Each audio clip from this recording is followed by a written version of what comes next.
Alright, so I was watching, let me make sure this thing is down. Okay, I was watching a debate or sort of talk by the Stefan Molyneux, Adam Kokesh, and Ernest Hancock on YouTube, and they're advocating or talking about anarchism and atheism. And during the talk, I wrote a piece, sort of like my interpretation or logic that maybe I would contribute to the conversation if, say, I had a private conversation with them. And so I just want to sort of read it, and it just happens that it ends up being sort of metaphysical. But the point is, one of the major points that they talk about is using philosophical rationality and clear thinking to develop a peaceful society. That to me is like one of the underlying things. And if we go back to what I was saying a couple days ago or yesterday about the failure of force and ignorance. So I think this sort of blends in nicely. But like I said, it just so happens to be sort of metaphysical. I don't necessarily intend it to, but when I listen to people or I listen to arguments about the highest level of perception that we can attain, these are the sort of arguments, and this is the sort of quality of perception that is generated through me or that I generate. So I'm just going to go ahead and read it and see what you guys think. But I started out by they were talking about collective, and we've also talked about this, collectivism. And so I wrote, collectives create a state of consensus mind that allows them to create a moral standard, but doesn't necessarily make it any better or more valid than an individual's. So to take it biologically, you can read books like The Wisdom of Crowds, or I can't remember what his last name is. There was a French writer who talked about sort of the detriment of crowds and of collectivism.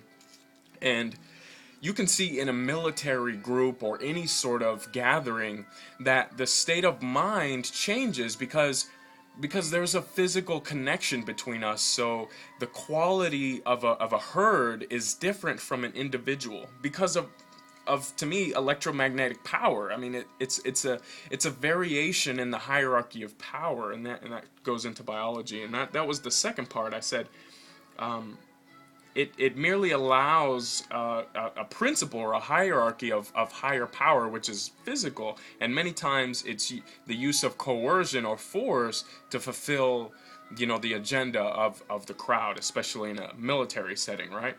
And then next I put, if we consider what materials are needed to develop our consensus, like internally and just, like I said, biologically, physically, we still have to realize the limitability of our perception, which does not account for more powerful forces resulting in our existence, in the same way that elements are relative to what they construct and vice versa. The nature and quality of the principle changes as we expand our mind into perception of what creates us. This sort of goes into, I guess you want to call it the definition of God and what we're attributing ourselves to. We have the ability to stop anywhere and attribute the higher principles to a form of deity, that we can conjure any kind of paradigm that basically we imagine, as long as there's like a consensus. Like if you drill yourself enough, or it is drilled in you enough, you can develop a paradigm along any kind of pattern thinking, any sort of paradigm that you could really convince yourself that certain kinds of beings exist if you're exposed to it enough. And we can see this in institutions, right? The state and religion, they use things like the fear of hell, and they use things of coercion, and they associate behaviors with certain results. If you do this and I put fear in you, and it causes you to associate that sort of thinking, to something else, you integrate that. That becomes part of your nervous system's pattern recognition and developing of your consciousness, of your being.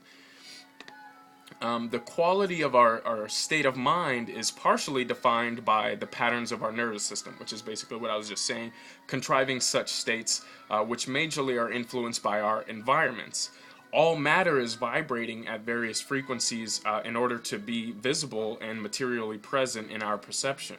Anatomy is relative to the quality of energy and the qualities of energies which allow it to exist.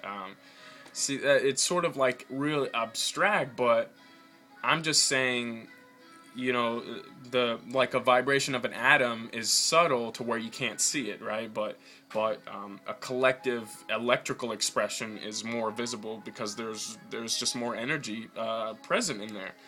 And so let's see where.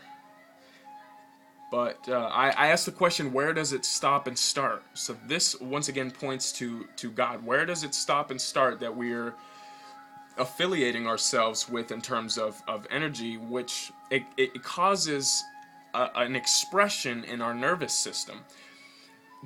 When you're doing high frequency like mathematics, or just think about any sort of sport or any activity that requires intense focus, the generation of your nervous system, what your mind and your system is doing, is very particular, as opposed to a state of bliss where, I'm not sure what the electrical properties of your brain, what all the portions of your brain and nervous system are activated during these various states, but I just understand that they're different between the states, which allow the states to exist, right? So bliss would generate a very different quality of activation in your nervous system. And so I asked the question, where does it stop and start?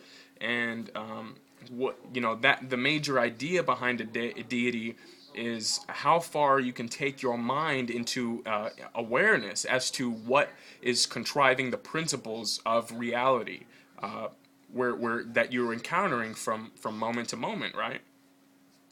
And so Gospels are not a mental contrivance of originality in terms of arriving at the quality of perception one is able to develop as a conscious entity, but Gospel is a second-hand revelation which alludes to certain principles and denies others, right? So you how much can you have in your dashboard of consciousness?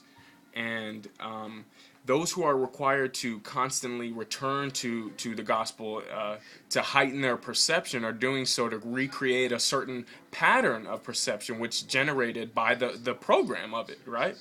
And the mastery, to me, is perhaps one who can generate their utmost perception regardless of the program, regardless of being drilled by a certain gospel or book or something, and can exude that in any state, any relationship within reality. I think you exclude certain qualities through avoidance and denial based on fear or the inability to move beyond a certain geometry of perception. So when you're stuck by a program and you can't move past that based on fear, maybe based on the experiences that you had while you were developing these patterns of thinking, that there's a block. If you have a certain trauma in your life, you can even call it post-traumatic stress. It creates scar tissue in the brain. You create dysfunction in your brain, and so when you're unable to go beyond that, or your neural pathways just can't get past a certain point,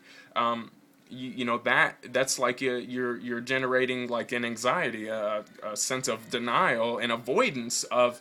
You don't want to associate yourself with certain patterns of thinking because you're fearful, or you just physically cannot, based on how much buildup you have. Like a blood clot or anything else where the actual material can't flow, right? Something very interesting and to me is those who deny the imagination contrives of being real and unreal. To me, considering that our machines, our genetic technologies, the things that we've created, all require the imagination first. They required you to conceive it in your imagination. And to me, it's still material in the sense that your nervous system constructed it. And so even if it's a subtle materialistic aspect, it's still that first, and then eventually you put it together through your expression, right? You either do it through art of like drawing or painting or sculpting or something, or more detailed and technological aspects of science. And so let's see. And a cell goes through a process of recreation.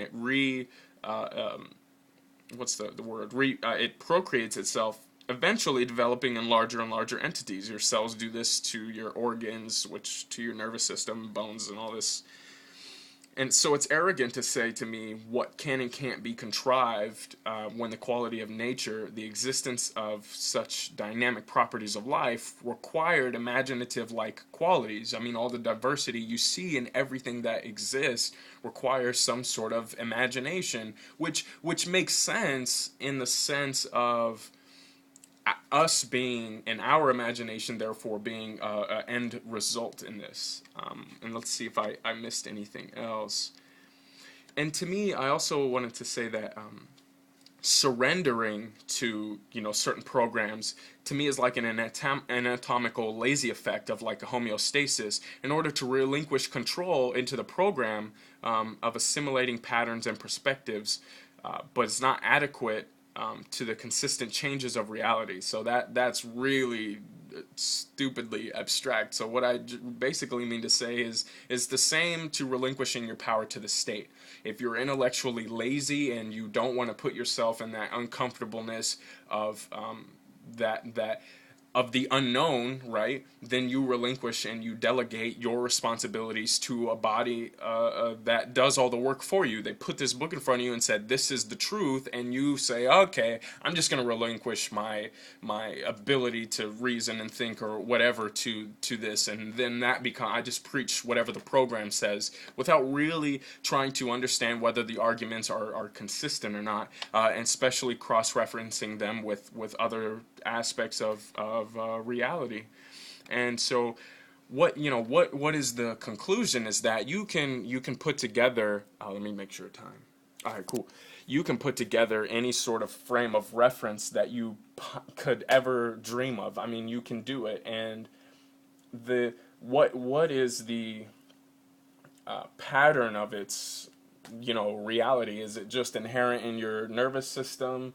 Or are you going to start creating idols and programs yourself to help you perpetuate this state of perception, right? And clearly, to me, I think it's clear for somebody who does the investigations is that the Bible is just one aspect of a kind of cosmic program that was taken from principles, right? And they are bits and pieces from other religious books too, of Islam and the Torah and the Quran and the Kabbalion and all these other things, and people are just fearful of really putting this together. They're fearful of being wrong. They're fearful of being ostracized by the communities that they built up. I mean, consider it. If you relinquish these things, you would sort of pretty much have to dissolve your ties with the very specific institutions that you're driven with, and especially things like the state. If you relinquish the initiation of force and of coercion, I mean, that puts you at a very awkward spot with all of your peers and everything surrounding you. So, but this is just what I wanted to basically say, because I don't necessarily attribute myself to any particular deity, any anthropomorphic being that is structured like us, because once you start expanding the kind of the energy from the earth outwards, the quality of that changes. So we are basically a fractalization. If you read books like the holotropic or the holographic universe, those to me are really great metaphors to how we are, because of the sun, things are allowed to grow, but it's also based on other materials and stuff around it, right? And And if you really have looked into the technologies, if you want to call it that, that the Bible talks about, you'll see that they're talking about the tetragrammaton. They're talking about the sun. They're talking about the cosmos, which that is the reason that we're here.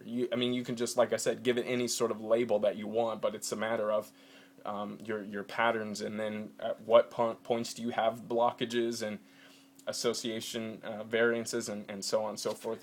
But that's just really what I want to talk about, and I just thought it was pretty cool. Yeah, I'd once again like to hear what you guys think and where you stand on these, and the aspect of God and atheism, and all of that. But have a nice day.